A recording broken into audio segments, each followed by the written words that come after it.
welcome to episode 3 of the Desire to Hustle podcast, where we tap into the minds of our guests on what desires them to hustle, what motivates them, what ultimately inspires them to achieve their aspirations, man. And today I'm with my guy Leek, of course, our co-host. Foster, I'm your co-host.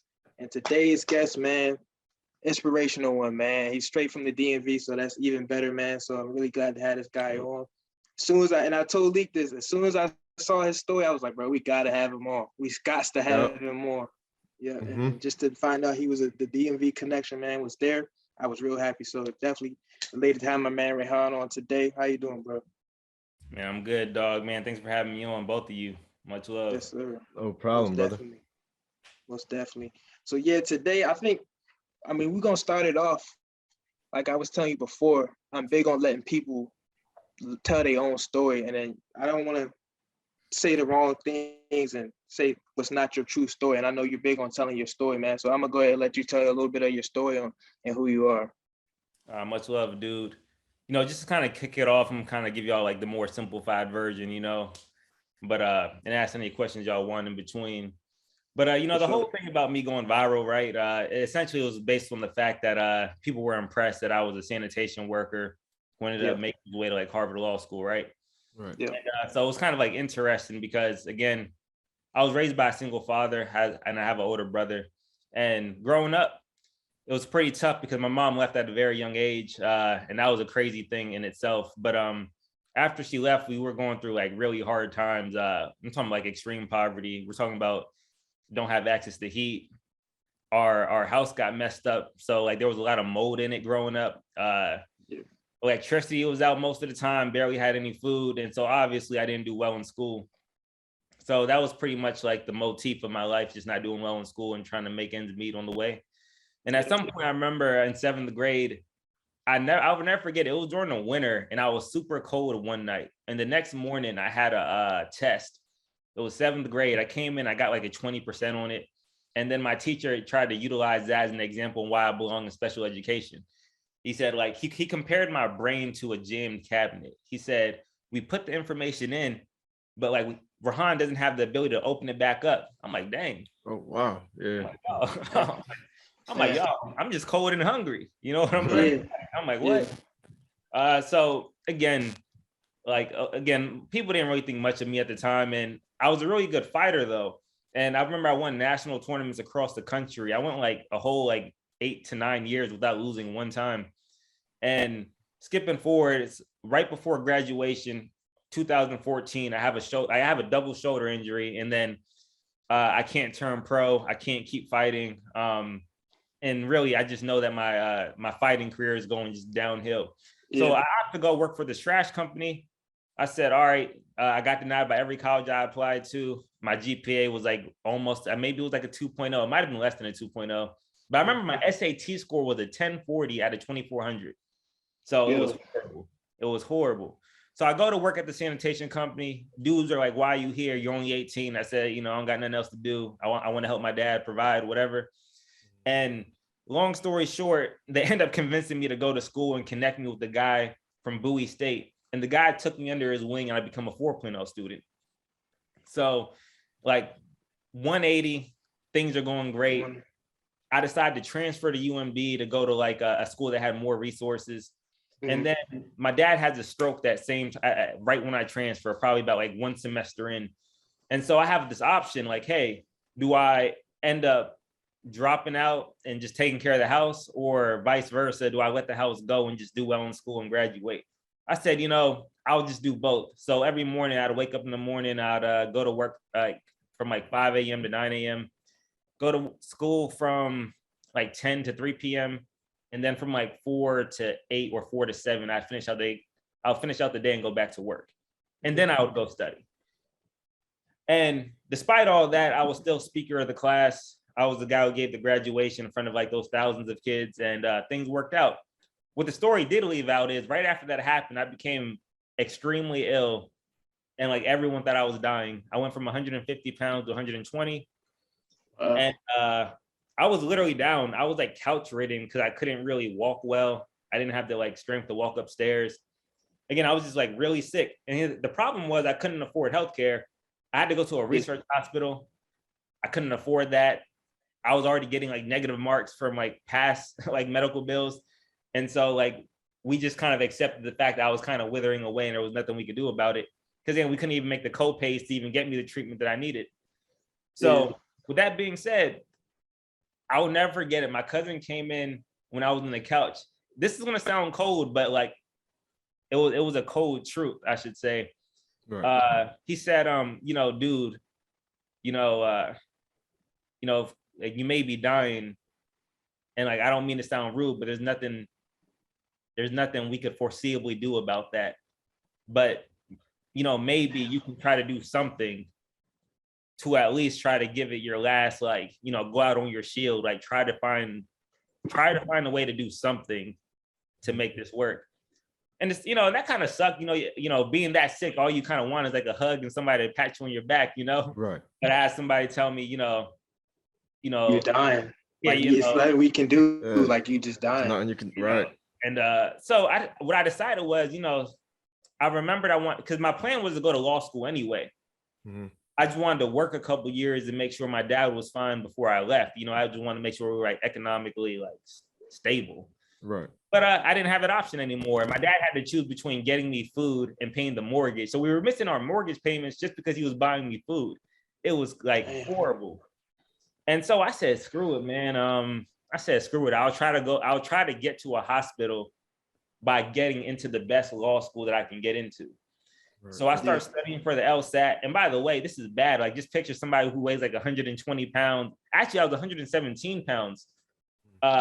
Just like studying for this test that's grueling. Like the LSAT's a horrible test. Yeah. Healthy people can't even really. They can't even really function to understand the knowledge. Yeah, I've heard it. It's definitely tough, dude.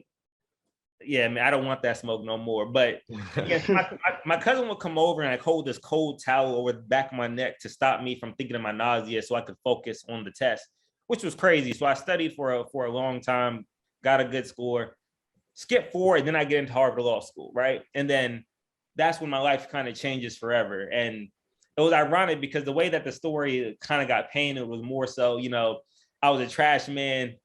Things were things were bad. I become a trash man. I work hard, and I'm in Harvard Law School like happily ever after. But the problem was, even when I got into like Harvard Law School, I was still like physically jacked up. And you wasn't fully healthy. Not at all. And to be honest with you, I'm still not. But at least now I have access to like medical care. You know what I'm saying? Because now I'm back at I'm at like 160 now, so I got my healthy weight back. Good. Oh yeah. So, but saying all that to say, like, after I went viral, Tyler Perry came in the picture and paid off my tuition. So I'm coming out of Harvard Law with no debt. A lot of different major media companies tried to buy my life rights to make a movie out of it. Mm-hmm. Yeah. And I promise you, it wasn't because I was just a garbage man. It was all the other stuff in between. Yeah. Made it a lot more exciting. And again, I still gave y'all the simplified version, but just to give y'all like an inner look, that was kind of my path. That's how I got here, and that's why I went viral. Yeah.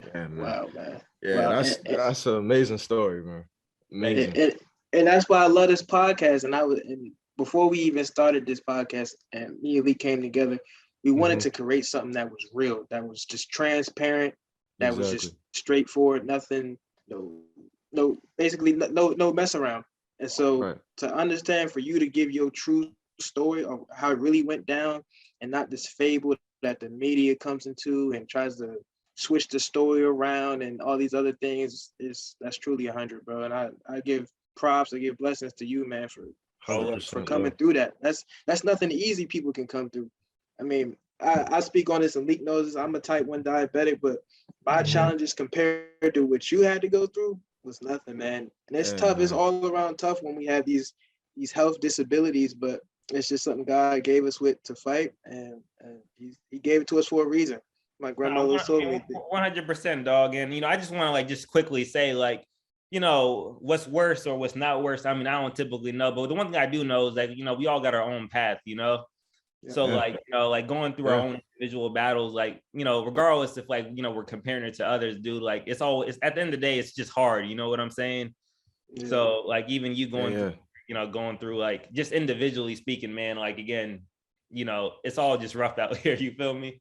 Yeah, no, 100%, 100%. Yeah, bro. And we definitely appreciate you for sharing that story, man. But, you know, I just want to touch on, you know, so what in high school, you injured your shoulder, right? Ended your fighting career. Injured both of your shoulders, ended your fighting career. You know, you try to go to school, you get rejected, you gotta work for sanitation.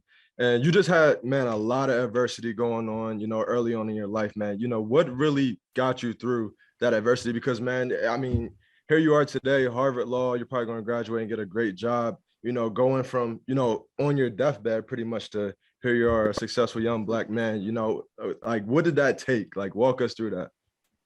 Well, I'll say like two things. One's kind of like petty, but I'm not going to lie. It's a chip on my shoulder that I could like never let go. But before I get into the petty thing, I think I just want to say I had a very strong dad. Like, again, he's a dude who's working like 3 jobs, 2 jobs. Like it just didn't matter. Like he always did what he needed to do to make sure that we got through the day. And even when I jacked up, when I messed up in school, you know, my dad was always there for me. He was always in my corner, for better or for worse. You know, he never gave up on me. And like, although I wasn't the perfect child, and I guess no one ever is, like, he never made me feel like I wasn't. You know what I'm saying? Word. Yep. So just having that strong male figure who would like break, and mind you, like when he had a stroke when I went to Maryland, it was because he picked up an extra job to help me go to Maryland. You know what I'm saying? Right. So, you know, one, it's kind of like when I saw my dad like give all of himself to me, I believe in reciprocity, right? And it's my turn to give that right back to you. Return the favor. So that's one thing though. So that's one. But here's this other petty thing. So y'all might not believe this story, but I swear to God on everything is true. Right. And like it's a chip on my shoulder and I can't let it go. In 10th grade, we all thought our lives were going to change forever. And that's because we spent the summer like working out, me and my dad, right? I was like really skinny, like in 9th grade. I was like 120 pounds, but that's just because I was skinny, not because I was sick. Right. So, you know, I remember the first day we going to the gym, like all I could do was like lift up the bar by itself, like I'm pretty weak. But by the end of the summer, like, you know, I'm barbelling like 120, I'm like benching 180. And that's only like 3 months in, right? So like we made a lot of progress. My dad was a bodybuilder, by the way. So, you know, my dad's a bodybuilder. He knew what he was doing. And I wasn't trying to become a bodybuilder. I just wanted to become like more like, I wanted to have a better physique for like my fighting stuff. Yeah, exactly. So this weird thing happened. And by the way, I always had good cardio. So like I always did cardio. I did insanity. You know, I was always like I was always well conditioned. Right. So I remember my dad took me to the track to go run a mile. And I said, we got to the track and I was like, yo, I forgot we had to go do that thing. Remember? He said, oh yeah, you're right. I said, why don't I just do an 800 and call it a day? So he said, yeah, just do 2 laps, you know, the 800. There's another guy there. So like, there's 2 people there. There's my dad and this other white guy, right? And my dad says, go.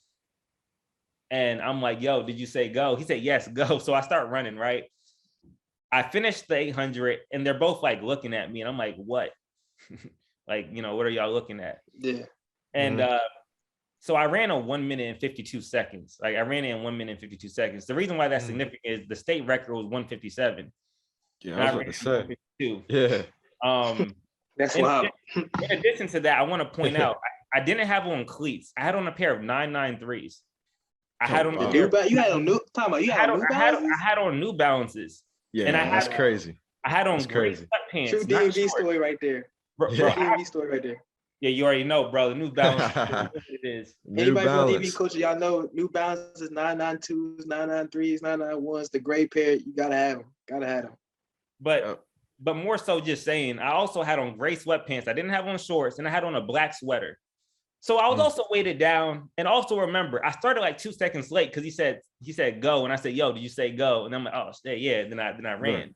So we're whole thing like, all right, well, and by the way, I'm not, if I remember correctly, the winning time for nationals that year for high school in the entire country was 152. So like, and my whole thing was, oh, dang, I just woke up like this. I didn't even train for this. Like, we're about to I'm about to be a phenom. I was only in 10th grade. I'm not even a 12th grader. I'm a 10th grader. But again, so what had happened was, though, again, so track season was still like months away, because we're talking about like the end of the summer, right? Right. But what had happened was my dad was giving me this protein supplement, and that's what was helping me bulk up. Yo, the thing ended up like messing up my stomach and gave me like IBS. And so like whenever I started running, I would catch a cramp. So I couldn't do it. I couldn't like run that 800 anymore, because I would always cramp up like after my first lap, and I just couldn't do it. Yeah. And the thing is, no matter what I say, if I were to go and tell people that, like, people are like, there's no way that's true. Like they're like, that's just like such an unbelievable story. Right. But it's like it happened. So the reason why this is significant is I get so irritated just knowing that I did this, like the greatest thing I've ever accomplished in my life. One, people won't believe me, so it's as if it never happened. I never had a chance to prove it. And now, in addition to that, I was also pissed because we stayed in poverty longer because I couldn't do it. So for me, on top of having a strong dad, I made myself a promise. I'm gonna make sure I'm as great as I would have been had I been able to do that when I did it. Yep. And because again, at that point, the sky was the limit if I was so far ahead of my age range and being able to accomplish that time. So again, dude, to me, I felt like I was robbed of saving my family when I was in 10th grade. Yeah. So those are the two things I would say that keep me motivated: my dad and me being in that story. Yeah, that's amazing, man. That's amazing. You're a man of amazing stories, man. I gotta tell you that. For sure. All love, dude. Yeah, and just to switch a little gears, I mean, you talk about once you had applied to Harvard and you got that letter in the mail that day and you found out it came. What kind of talk about like what was going through your mind? Like, did you know you was gonna get in? Did you have that confidence? Like, yeah, I'm gonna get in, or was it kind of? Here's the thing. Like, people hate when I say this. Like, they really do. But the answer is yes and no at the same time. This is what I mean by that. So I didn't think I was gonna get in this cycle because I applied 2 weeks before the deadline. And the reason why that's significant is, for those who don't know, law school has rolling admissions, and that simply means first come, first serve. Yeah. Harvard has about 500 something seats. If you're applying 2 weeks before the deadline at a type 1 school, when I say type 1, type A, like, again, you have all like the people like who like been training for this since birth. Like, they've been groomed for it. So like they're meeting those deadlines, the day like admissions come out, like, where they're already sending in their apps. So really, it was like a slim to none chance to actually got in, not because I wasn't good enough, simply because I applied so late that, however, I found out Harvard actually keeps a couple seats open just for people who apply late. Oh, wow. So I was fortunate. But two, however, outside of that, I would have been more surprised if I didn't get it. In all honesty, I honestly felt like I had a great resume. I had a very unique background, a unique story. I just felt like everything about my application was really like solid. And so you felt kind of like it was almost like hard to say no to this guy. Yeah, and again, like, people can call that like cocky or whatever, but I truly had true confidence in my application. It's similar to boxing or similar to martial arts. You're not going to go, like, if you go into a fight thinking you're not going to get in, my question is, you're not going to win. My question is, why are you fighting? Exactly. So my whole thing is I truly believe that I was a great candidate. So I'm happy they felt the same way. Yeah, for sure, bro. And after you got into, Harvard Law School, and this was during the pandemic, correct? Yes, 2020. So 2020. So just walk me through, your first couple semesters there, because obviously, with the pandemic, everything was, online. So how was that? Your first couple semesters, how was it? It was hectic. And not even because like school was hard. School was hard. Don't get me wrong. Right. And for those who don't know, 1L is like the hardest year in law school. 1L just means first year law student. However, the day I got accepted into Harvard, which was March 16th, 2020, my dad had knee surgery. He came out the knee surgery without being with a paralyzed throat. Like, something went wrong during the surgery. and like his throat got like paralyzed. And just for y'all who don't know, that's like extremely horrible. It's like extremely horrible. So like I was doing 1L virtually from home, and I was like caregiving for him. I was making sure he got to his doctor's appointment. I couldn't sleep very long because he was always choking on his saliva. And it was just very hard to balance 18 credits of law school material with caregiving for someone who needed like constant attention. Right. So you know, but we made it through. I didn't get any bad grades. I was just like sleep deprived all the time, and it just wasn't a good time. I'm not gonna lie to you. I was lucky I had great friends. I was lucky I had great professors, and they made sure that I got through the day. So again, I was very blessed. Definitely. But by the way, my dad recovered. By the way, we got him a good doctor at Johns Hopkins. He got like 80% of his throat muscle usage back.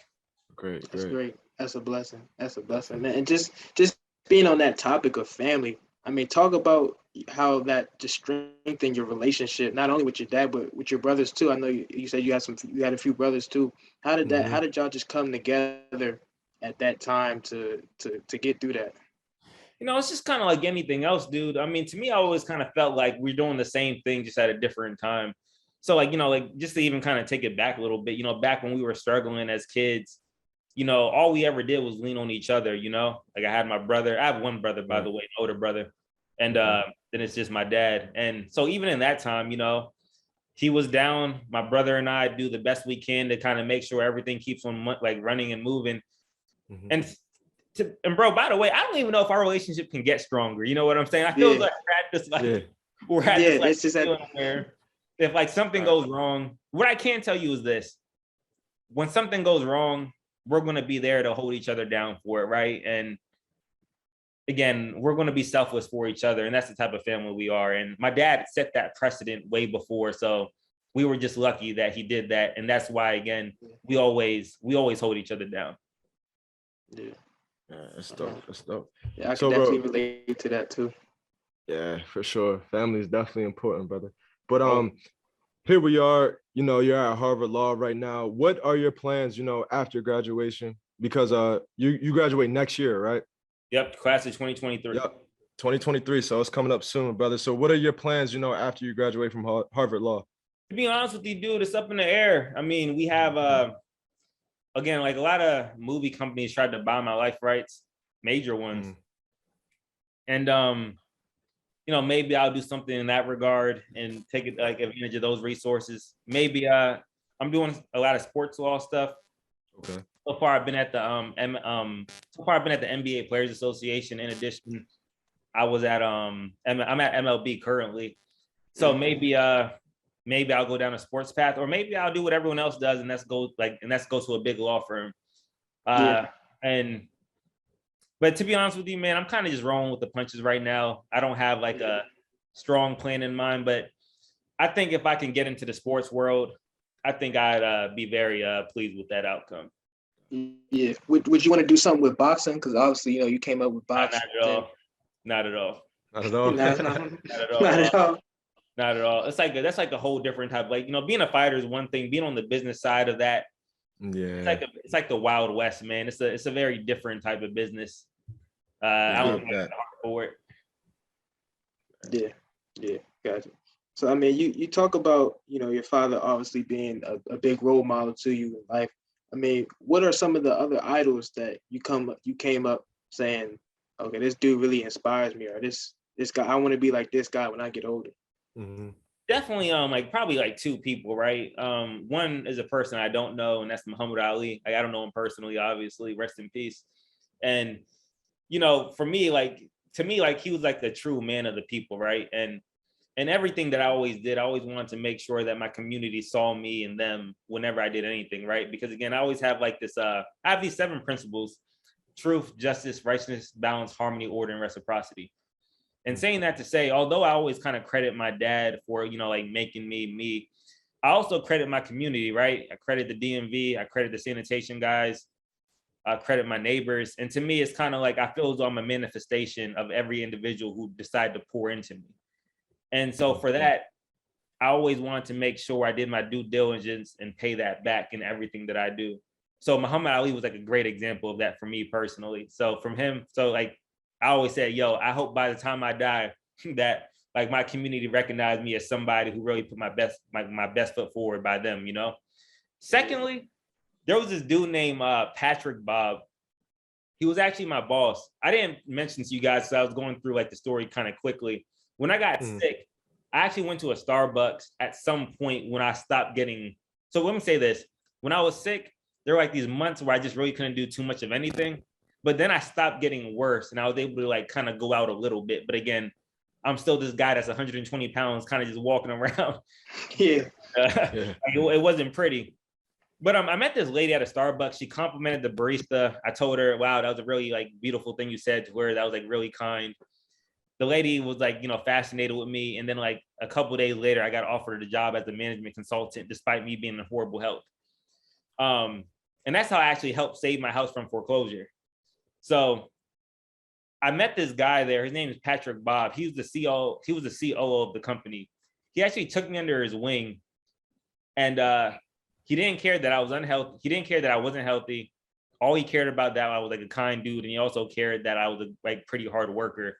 But he didn't like he wasn't pushing me too hard because of my health, obviously. And this is a consulting firm, right? Consulting firm, yep. So I was like a management consultant. Yeah. Nice. The reason why I bring him up is I actually think like there's bosses and there's leaders. And to me, it's kind of like for somebody to like be in a position of power and really invest into somebody who he considers to be his employee, which was me, and give me the opportunity to save my house, give me the opportunity to start getting my health back on track, to give me the opportunity to study for the LSAT on the job. He was somebody who like truly invested in his employees. And again, that's like a type of gratitude that I can't really describe, like there's not too many bosses like that exist in this world, especially not in corporate America. So saying that to say there's Muhammad Ali and there's Patrick Bob. And those are two of like just the most amazing people I could that I can name, honestly. Wow. Yeah. And just with you, telling your different stories, I find the key theme in all your stories, just having strong, healthy relationships with people. So just talk to us about how having, healthy relationships with people has really gotten you to where you are today. Well, see, man, I think like, honestly, like that's like the saving grace of my life, right? Mm-hmm. Again, we were never like rich, but people always considered my family to be a very kind family, like a very loving, right, shirt off of our back type of family. So saying that to say like, I can tell you this, like one time, like we were about to lose our house to foreclosure, like when I was in high school, and my brother worked for the trash company that I ended up going to work for. And I remember like the boss, like, ended up like buying my dad a truck. Like he paid out for the whole thing. He bought my dad a truck so he could start like this transportation job that he was doing. Like, and then like my dad saved our house because of that like gift from this guy. And again, that was just based off of kindness, right? I could tell you that I remember when I was about to fail out of school, my dad went to this random community center and he said that, I don't have like the money to pay you, but if you were willing to work with me, like I'll make sure I get all my payments to you. But my son, I know he's smart, but he needs help right now, right? And I was about to fail out of school. He ended up tutoring me for free. And the guy who was tutoring me was like a black dude that worked for NASA, and he built satellites for outer space. So like, I was like, holy crap. Wow. Like, and like this guy's tutoring me for free. And I actually got honor roll that same quarter in 7th grade. This was 7th grade too. And like, nice. I got honor roll. I could tell you when I didn't have the opportunity to go to school, I had to go work for a sanitation company. They loved me enough to invest into me and tell me, yo, you need to go to school, connect me with the professor from Bowie State. The guy gets me into Bowie State. And then I become a 4.0 student because they cared enough. And then also the guy cared enough to teach me the game. I can tell you, I met this random lady at a Starbucks when I was almost dying and losing my home. And I got a job that paid a great salary just for being kind. So again, man, I can tell you, I can just go down And I have like over 100 more examples to give you. But I can definitely tell you again, hard work's great. That's nice. But I firmly believe that like success is really kind of come down to, you know, how kind you are, to some degree, how much you work hard, but more so, and then also to what degree do people actually support you? You know, so like there's so many different variables that kind of lead to success. But again, I think like relationships have to be like at least top 2. 100. Yeah, definitely, bro. For sure. Because I mean, you think about it, a lot of people in this world, you know, they get to these high points of power through relationships and connections and their network. I heard somebody say your network is your network. So ultimately, it determines if you're around good people and they know you to be a true and good person, then they'll ultimately want to help you. And just to stay on that topic, I mean, you're at Harvard, so everybody knows what Harvard's about and the alumni connection and the network.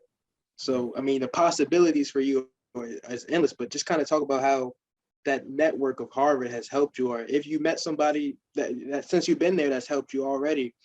And yeah, just kind of talk about that. Are y'all familiar with the actor like Hill Harper? I think Hill Harper. I think I've heard the name. I've heard the name. Definitely. Like, what movie did he play in? He played in that one like In Too Deep with Omar Epps once. I know he played in like he might be like on Grey's Anatomy, but he's like a famous Black actor, right? Like not like definitely not like a Denzel type, but like he's held his own in the industry. Saying that to say though, like I just remember the reason why I bring him up, right? Like he graciously gave me his time because my professor. I know who he is now. I just looked him up. Yeah, okay. I remember his face now. Yeah. The reason why I'm bringing him up is because my professor knew that companies were trying to buy my life rights to make a movie out of it. So they were like, well, why don't you talk to somebody in the industry? Right. So they end up just like hitting up Hill Harper. And then like he comes and talks to me. I'm like, holy crap, what? Like this actor that I've seen on TV throughout my life is now just talking to me. Because, you know, he went to Harvard Law School. A lot of people don't know that. So to me, I guess I'm just saying is like, I feel as though like, it was very interesting just seeing like how strong the network is. Like, I don't feel as though too many people in this life are too far out of my grasp. Does that make sense?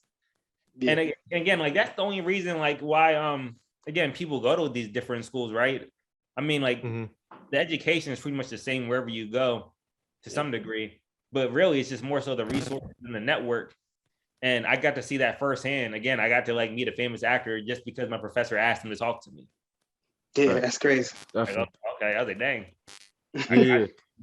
So would you say that's one of the main reasons why you chose, you know, Harvard Law was because of the alumni and the network? Well, you can say that. I would say more so because like Mass General Hospital is like the best hospital in the nation. Right.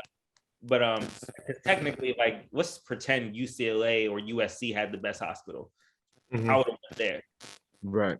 But I was really more so. But to be fair, but because like Mass General is like the hospital of like Harvard. Yeah. In that context, the network, yes, in that context. Nice. Yeah. And just to go back a little bit, I know you talked about community and trying to go into the community and change things around. I mean, how would you go about expanding? I know you talked to me a little bit about how important community is to you, and I'm all for that, especially just being in PG County, because a lot of kids, and even in Harford County now, like even just all over the Maryland area, a lot of kids don't dream about going to Harvard or wanting to go to Harvard. That's not really in their mindset. So just being able to put kids in those types of schools or open them to those opportunities is definitely huge. Definitely. And just to make sure I'm clear, are you asking me like how would I go about? Well, how would you just go about just touching back the community, like just giving back? So I mean, I think there's like levels to this. This is like a question that has a lot of depth to it, right? But well, let's kind of like walk through this like slowly. So like right now, right? So something I do now, because right now it's more about bandwidth considering timing. So even right now, what I do is like I provide free LSAT tutoring, even while being a law student, to individuals like from the area if they need the help. And I also provide free admissions counseling, right? So those are things that I do. in addition to that, like when it comes to like speaking engagements, I actually don't charge for these for our specific communities. Like whenever somebody asks me to do it, if I have the time to do it, I will do it. And so I give myself to the community, you know, just more so free of charge, right? There's never a dollar involved, and there never has been ever since I've been viral or otherwise. So for me, like right now, like that's what I do. Going forward, again, I want to like give back at least in a way that's so tangible that, again, to your point, it's just more so like just having a pipeline to do the types of activities you want to do. Because again, my whole thing is not everyone's going to go to law school. Not everyone's going to go to Harvard or Yale or Princeton. Half the kids can't really even get into those types of schools. But my whole thing is this, like, we need to come up with a strategic plan to allow individuals to have access to the resources that can just allow them to chase whatever dream they're chasing, right? And again, that's like very vague and whatnot. But again, I think that's why, like, while I'm exploring these different options, like, although, again, I'm doing a lot of stuff in sports, right? Like, well, how can I utilize my connections to like make partnerships like with the NBA, PA, and someplace in the DMV? Like, you know, how do I go about doing that? So again, to me, it's just trying to figure out if not everyone can come here, how do I bring as much as I have over here back home? You get what I'm saying? How do you bring those? How do you bring those opportunities to kids who are less fortunate than these kids that are, like you said earlier, that are groomed to go to law school, who are, even if they don't want to go to Yale or Princeton, they can easily get in just because of connections. So yeah, 100%. Because my thing is like I just want everyone to have a fair shot. For example, like, all right, I got this opportunity because I got to go to you know, Harvard Law School. Well, what if somebody doesn't want to be an attorney and they go to Bowie State? Well, can we still get you a job at MLB doing something else? Yeah. You know, like, but Harvard and the upper echelon schools should not be the floor that allows you to get into those doors. So again, I need more time to figure out how do you even go about doing this. I need to go have more time to develop partnerships, initiatives. And so, man, so that's what hopefully that's what's going to look like in the next like 5 to 10 years, you know. But I do want to point out one thing though. Even a lot of people have like this like mindset, like I have to wait till I make it before I give back. But that's why I mentioned before what I'm doing now is like even up until the point that I get there, we're always going to find creative ways to give back as much as we can until we're able to get those resources. You know what I'm saying? Right. Yeah. Exactly. Yeah. Makes sense. Makes perfect sense. Leak, you over there, you mind boggled. I told you it's gonna be a good one. I'm just taking it all in, man. I'm just taking it all in. This is one of the best stories I've heard in a while by far. So I already knew off of Rehan's energy. As soon as I texted him that first time I hit you on Instagram, I already knew he's good people, he's good energy, down to earth, man. Yeah. And I was researching on him, and I saw a couple interviews, and then I looked at his LinkedIn. I was like, man, like, this is gonna be a great episode, man. His story is just amazing. The story is amazing. I do want to point out one more note on the like just talking about back home real quick, if y'all don't mind. Yeah, because like something like you can always talk about back home. We can always talk about that. So a lot of people don't like seem to like and this is why I want to talk like the pros and the cons of like my time at like Bowie State. Like a lot of times, like again, like Bowie State doesn't get its credit, like one giving me a shot to go to college. Because again, like I got denied at first. I got in on an appeals process, you know what I'm saying? Right. So like they gave me a shot when no one else would. So that's one thing. Two, they were the ones who taught me how to master education. Three, they're the ones who taught me how to utilize education. Because a lot of people say, college isn't for me. But quite frankly, most people don't know how to utilize college the correct way. Right. I can honestly say that there is 100% a game plan to navigate college the correct way, and you will always be better off for it. And I'm not saying everyone needs to go to college, but I'm simply just saying for those who do go to college, there is a specific way that it needs to be utilized. And if you're not utilizing it in this specific way, you're doing yourself a disservice. So I've never seen anybody who went to college and utilized it correctly, no matter what school they went to. Whether it was even Bowie State or whether it was like University of Baltimore, I've never seen somebody utilize college correctly and come out, and that has nothing to do with grades in regards to what I'm referring to, right? Mm-hmm. But so I want to just give Bowie State his credit for giving me my mind, even though I didn't get a degree from there. I got the degree from Maryland, but Bowie gave me the mind to master this. Okay. Secondly, the one thing I get like irritated about when I'm also thinking about Bowie, I remember I told somebody who was like pretty high up in the school, I want to go to law school, right? And their immediate response to me was, you should go to, the University of Baltimore has a great program. And the reason why I got irritated, even thinking back on it, is because, again, I was kind of sitting there, because in my mind at the time, I was thinking Georgetown. This is back when I'm like healthy, right? So I'm just thinking like, hey, I want to go to Georgetown. It's right up the street. It's right at home. Right down the road. Yeah. And so I guess I kind of got like irritated because, again, Georgetown was like a top 14 school. But like somebody said, just go to University of Baltimore, right? And like, again, I'm just more so saying this from the standpoint of like, you didn't even ask me the question of like, where do you want to go? You didn't even ask me the question of, why do you want to go, or et cetera, or whatever. And I said, I told him, actually, I want to go to Georgetown. And his response was, well, you're going to have to get good grades for that. And the reason why I'm bringing this up, even when we're talking about our kids and where do they see themselves, where are they aiming for, oftentimes it's the adults in our lives who are kind of giving us these weird ceilings that we can't really see past. Because again, I'm thinking about doing something like, pretty big. Georgetown is a great school. Yeah. And by the way, this is no shade to UB, but I'm simply saying though, like you chose to like limit me based off of like something. Yeah.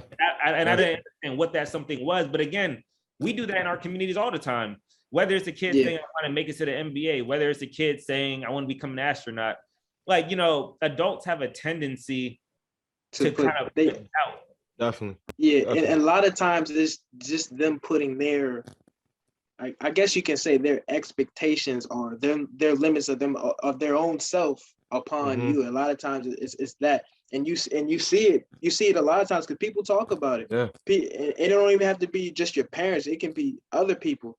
You could go to somebody, and it don't even got to be education. It could be sports, like you said. Somebody was saying, anything. Oh, I want to go play Division II or Division I basketball. Or I want to play Division I football or Division I hockey. Like, and somebody will say, well, you're not built for that, or you're not ready for that. And sometimes, don't get me wrong, sometimes it is the truth, and people need to have their eyes open to the truth. But I'd say advise people on it, but don't limit them. Don't limit them. At the end of the day, people, you never know what people can achieve. You are a true story of that. Somebody say, oh yeah, that's not it. Go to look at UB. You got into Harvard Law School. And you probably could have got into tons of more. You probably got into tons of other schools as well. 100, man, dude. Like, and only like just like further elaborate on your point that you just made. It's like my question is like to like individuals about like even when it comes to our communities, like there's like two things that like need to be like done. First, we need to get them like the community more resources to make these power moves. But two, we also have to change the framework of the adults in the communities as well. Because again, like oftentimes I always kind of like laugh because we always kind of put all of the expectations on the children to overcome and grow and all this stuff. But again, the reason why I'm so big on community, again, when I was given a healthy community, I was able to grow and prosper.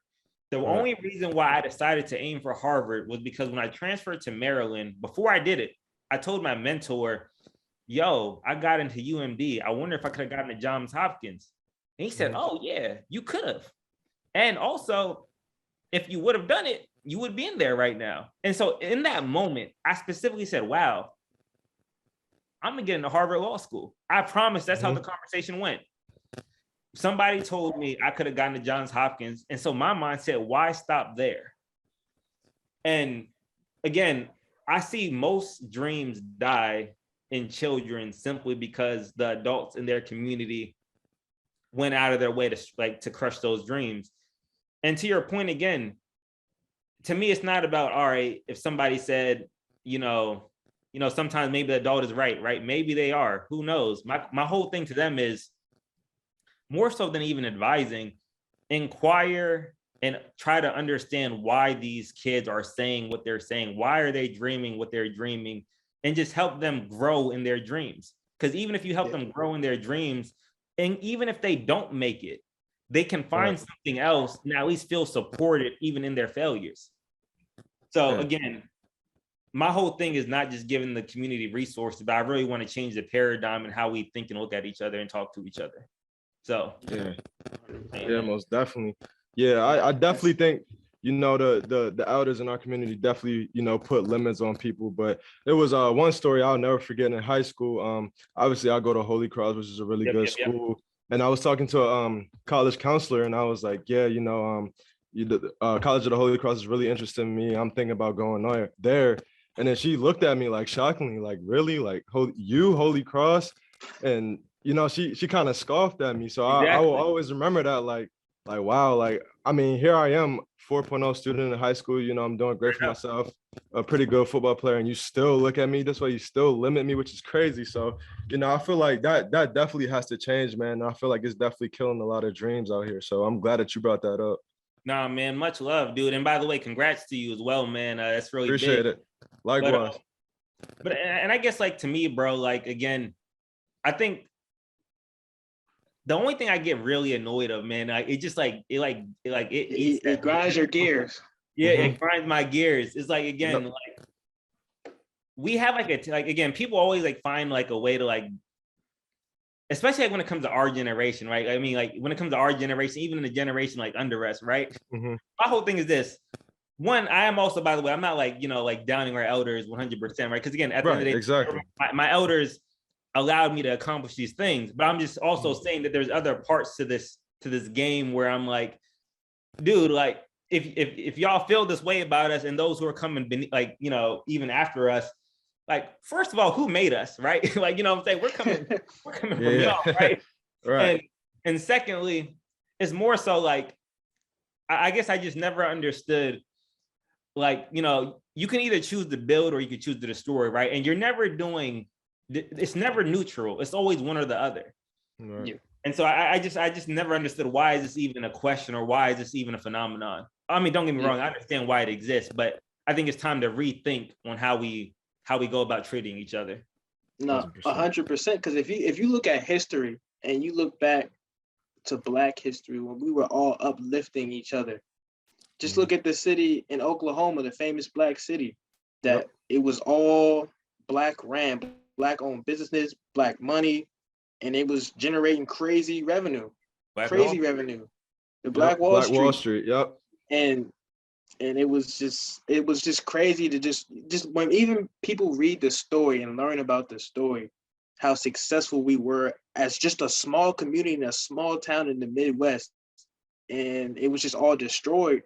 But that just one example, concrete example, just goes to show you how much we can do as a people when we all come together and we create something on our own that's positive. It's crazy, man. It's honestly crazy. Limitless, man. And you know, it's always funny. I always like tell people when it comes to Black Wall Street, here's just a fun fact, it's a side note. A lot of people don't know that was the first domestic terrorist attack by plane in the country. A lot of people don't know there were actually like planes flying above dropping bombs on the city. Yeah. Like, see, I didn't even know that. The first terrorist attack by plane in the country. Yeah. Wow, that's crazy. Domestic terrorist, of course, but still. That's crazy. But you even see that further down the line with the Harlem Renaissance. Yep. I mean, when Black artists, poets, music, culture just all came together, and it was just crazy successful. Yeah. And you know what? I think we're slowly, you know, getting back to that, because obviously, like, stories like yourself, I mean, you're doing very successful, and I feel like every day we see a new, you know, young Black person doing something really great. So I feel like we're slowly getting back into that, and hopefully, you know, we could keep it in our generation. 100%. I mean, again, I think to your point, man, I think we're slowly bringing things together, right? And, again, even like the way that you guys are moving, right? You know, just talking, you know, the way that, you know, you guys present yourself, the way you just welcome me, you know, the way that you guys choose to bring on your own guests. Again, I mean, really, it's just all positive, all love, you know, and again, exactly how it is. So, you know, I think we're all trying, you know, I think we're trying. Yeah. I mean, you gotta push the culture, man. I mean, you can't sit on the sidelines and expect stuff to happen, and it's just not gonna happen that way. You gotta actually do your own part. I used to have a shirt that says "Do your own part." So I think as us as young African Americans trying to better ourselves, not even just with this podcast, but in school, going to school, getting our degree, and trying to plan out what we want to do in life. Yeah, start business. Lee got his own clothing line. I started my own appreciate it. Detailing thing. So I think it just starts with, you know, figuring out what you can do as a person to further, you know, the cause. Dude, like, nah, you hit that on the nail, man. And that's why, like, I think I was telling you, like, briefly earlier, just to kind of recap it, like I said, even though, like, I'm super busy now, right? I mean, like, in my mind, well, at the least I can do, I can still at least provide free tutoring. You know what I'm saying? Like, we can always. Even you came on here. You was open arms. You said, you was like, man, you was like, no sweat, man. You was like, no sweat. I got you. Like, it was done. It was open arms. Man, like I said, man, it's always love, dude. And that's why again, my whole thing is like, we can all do something. You know what I'm saying? And like I say, even you guys even hosting it, right? Yeah, I came on, but you know, the fact that you guys are even hosting this thing. Yeah. So, like, to me, it's like, you know, it's all reciprocity, you know? Yeah. And when you told me, you was like, yeah, this is the first interview you did in, I think you said 8 or 9 months. I was it's been a minute. Wow. And I mean, actually, technically, now that I just remember, I was on CBS for New Year's Eve, but I was more so saying, like, I'm 90% sure I denied every podcast except like 2. And so it's been like a hot minute. So I can't remember. I know I did a podcast at some point. I just know I denied 99.9% of them. Wow. What made you deny them? Well, it was just more so I kind of got to the point where I was kind of like, you know, I'm always happy to add some positivity and things of that nature. However, at the same time, you know, we were talking about the same thing. You know, consistently. And it was like back to back to back. You know, I'm doing interviews on this. I mean, it's kind of like, all right, well, you know. Yeah, you've already done told your story. Ben here did that. But some of them you told me you wasn't even like, they just had narrated your own story. They hadn't even let you tell your true story. Yeah, you know, the way that I was kind of guided and whatnot. But again, and the main reason why I told him this, like one of the main reasons why I was happy to jump on this one, because it was something from back home. And like, you know, no one from back home. Ironically, I always kind of found this funny. Like a lot of school came to me and asked me to speak to them. But like you guys like were the first people from like my hometown to come back and try to like reach out to me. And so like if my schools were interested in having me, I would have definitely like, you know, talked to them, but they weren't really even interested. So I always love to get back to the DMV, you know what I'm saying? So when you guys reach out, we got to do something for Samuel Ogle one day, man. Down the line, we got to do something for Samuel. I honestly reached out to them. Like, really? Dude, like I had like schools from Rockville, from Howard County, from Montgomery County. Dude, like I reached out to PG County schools exclusively, like with me reaching out, and none of them were like, either they didn't respond or just weren't interested. I was like, what? I'm gonna have to see. I mean, I told you I haven't been to Ogle in years. So I don't even know if it's the same staff there or what. Yeah, I have no idea. Yo, do you remember a guy there named Mr. Watson? He was like a gym teacher, or like I think he might have been like the principal at one point, but his name was Mr. Watson. I don't remember Mr. Watson, but we had so many after your class left. There were so many different principals. I mean, I don't want to mention nobody's name on here, but we had one light-skinned bald guy, Mr. Covington. That is. We had, but you probably definitely had the same PE teachers though. I mean, we had Mr. Voiles. Yeah, I remember him. Yeah, he was dope. Mr. Quinones, we had him. He must have been Mr. Watson's replacement, because Mr. Watson ended up stopped being a gym teacher and became a principal, then went to a different school. Oh wow! But the only reason why I brought up Mr. Watson, I went to go speak at a different school, and he was the vice principal there, and I was like, yo, like, did he remember you? Yeah, the dude was great. That man like held me down. That was all love. Wow. That's why I was curious if you knew him though. But anyways, though. Yeah. PG County guys, man. PG County. Hey, Leak, you know we gotta represent, man. Anywhere we go. It's all love, man. It's all love. The New Balances, 992s. Gotta have them on. Hey, people gotta told me represent. they didn't like our fashion. People like they said they didn't like. You gonna see? I haven't been up there. You gonna have to ask Leak that one. Yeah, it's definitely different up here, bro. It's not like home at all. It's different. Like people at Harvard be cooking the DMV fashion scene. They be cooking. Yeah. Cooking the fashion scene, the lingo, all of it. It is what it is. Yeah. Man, I'm still unapologetically DMV though, so it's all good. 100%. Anywhere you go, you're not 100%.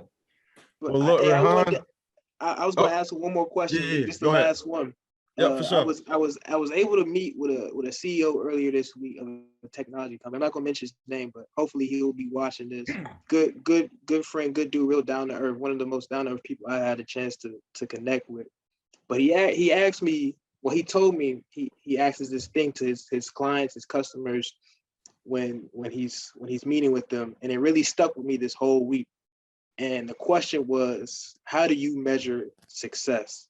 And it just hit me. It really hit me, and it kind of had me thinking the whole week about, what do you view as success?